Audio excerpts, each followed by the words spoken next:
Olá, pessoal! Eu sou Juliana Matos, eu sou mestre em Direito Agrário pela UFG, advogada e atualmente sou também professora universitária. E eu passei no mestrado ainda durante a graduação. Foi o único programa de mestrado que eu fiz o processo seletivo e eu fui aprovada em segundo lugar.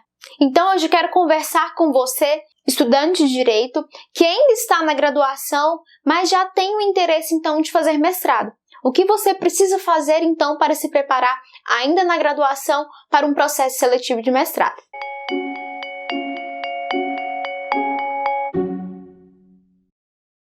Eu comecei a pensar, de fato, que eu queria fazer um mestrado em Direito quando eu estava por volta do terceiro e quarto ano na faculdade. Mas, felizmente, eu entrei na graduação com a mentalidade que eu precisava aproveitar a UFG, a faculdade em que eu fiz o meu curso, da melhor forma possível. Então, desde o meu primeiro período da faculdade, eu me envolvi com pesquisa e extensão. Então, eu fui bolsista do programa Jovens Talentos para a Ciência durante um ano, um programa que, infelizmente, não existe mais. E, durante 3 anos, eu fui bolsista de iniciação científica, participei de grupos de extensão, participei do centro acadêmico. Então, felizmente, a minha trajetória desde o início me trouxe um currículo que me ajudaria depois no mestrado. Mas quando eu decidi, lá no terceiro e quarto ano, que eu iria então me propor a fazer um processo seletivo de mestrado, eu sabia que eu precisava focar então as minhas ações nesse sentido.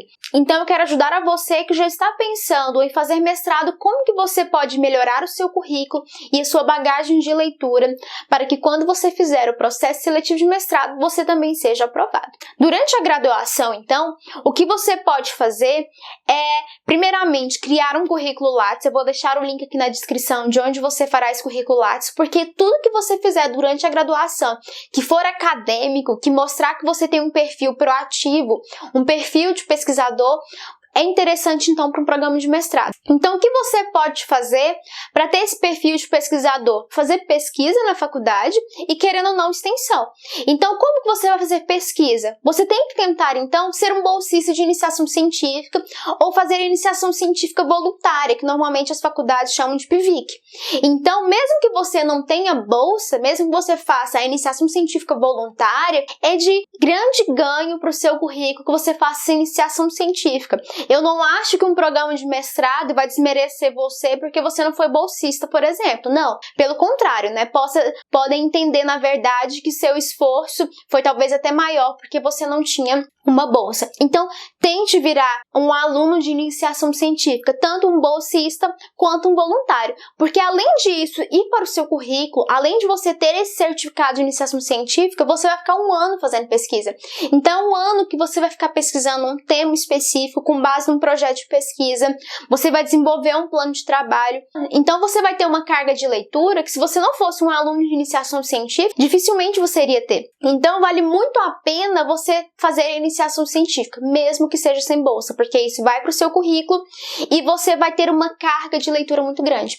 Além disso, no final da iniciação científica, você tem que fazer um relatório final de pesquisa. E esse relatório final, normalmente, é um artigo científico, que você não vai engavetar ele de forma alguma. Você vai tentar publicá-lo pelo menos em anais de congresso ou tentar algum periódico que aceite aluno de graduação. Então, você vai ser envolvido em um universo de pesquisa que fora da iniciação científica nem sempre você vai ter.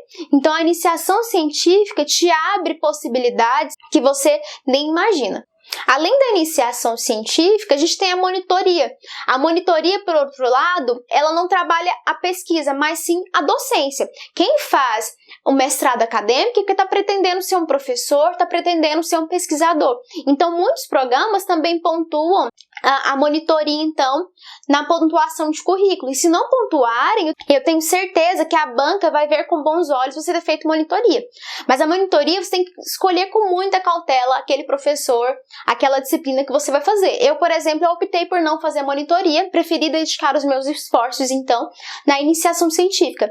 Então, vale você pensar se você consegue conciliar a iniciação científica com a monitoria, porque se você tiver bolsa em um, você será voluntário no outro. Ou então você optar ou fazer a monitoria ou a iniciação científica, mas vale muito a pena você pensar na monitoria também, porque isso vai agregar bastante no seu currículo. Além disso, outra questão que você pode investir durante a graduação que vai te ajudar é a participação em congressos científicos. Não somente palestras pequenas que são desenvolvidas pela sua faculdade, mas grandes congressos. Você pode participar tanto como ouvinte, quanto participando, apresentando pôsteres científicos ou artigos científicos, mas também você pode participar na organização. Quando eu estava na faculdade, por exemplo, eu participei da organização de 2 congressos internacionais que o próprio programa de Direito Agrário estava organizando.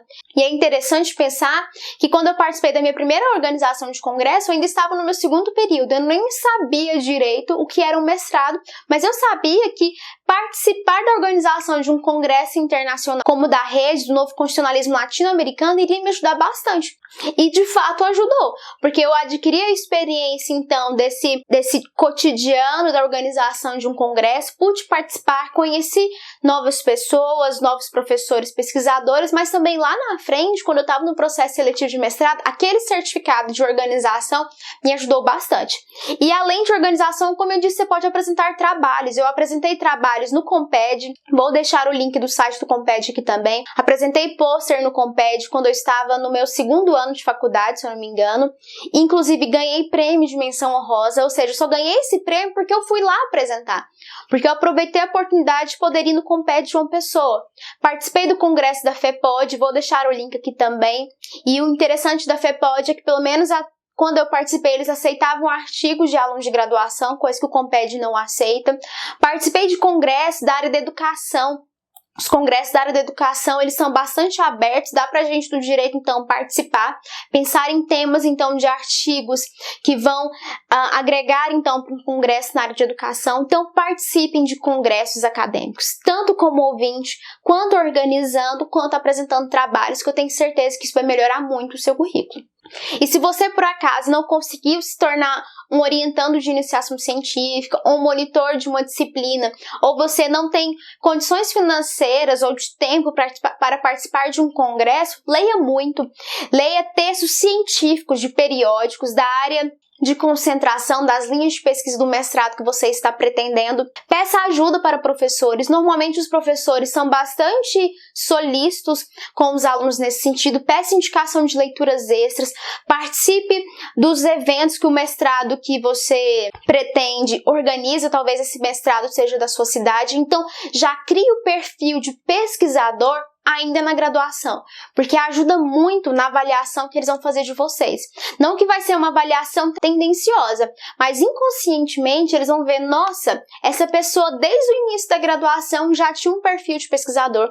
Mostra que você é uma pessoa que não caiu de paraquedas no universo do mestrado, mostra que você é uma pessoa proativa, uma pessoa disciplinada, uma pessoa crítica, porque desde o início da graduação, então, você tentou participar, então, da universidade de forma plena. Se tiver centro acadêmico na sua universidade, participe também, porque querendo ou não, o centro acadêmico te abre possibilidades, então, de atuação. Então, o que você tiver na sua faculdade, na sua universidade, à disposição para você criar esse perfil de pesquisador, vale muito a pena. Para que quando lá no processo seletivo de mestrado, você for se preparar, você já tem uma bagagem de currículo, de leitura e de experiência que eu tenho certeza que vai facilitar bastante no processo seletivo para que você passe por esse processo seletivo com êxito. Então, se você já foi aprovado no processo seletivo do mestrado e também se preparou ali ainda durante a graduação, coloca aqui nos comentários a sua experiência, porque eu tenho certeza que vai ajudar quem está durante essa fase ainda de preparação. E se você está na graduação ainda e está começando a despertar para esse universo de pesquisa, de academia, se manifeste também aqui nos comentários. Se você tem alguma dúvida, alguma sugestão, também deixe aqui nos comentários que nós poderemos dialogar um pouquinho sobre isso. E por fim, se você gostou do vídeo, não deixe de curtir, compartilhar e se ainda não é inscrito, se inscreva no canal. Até mais!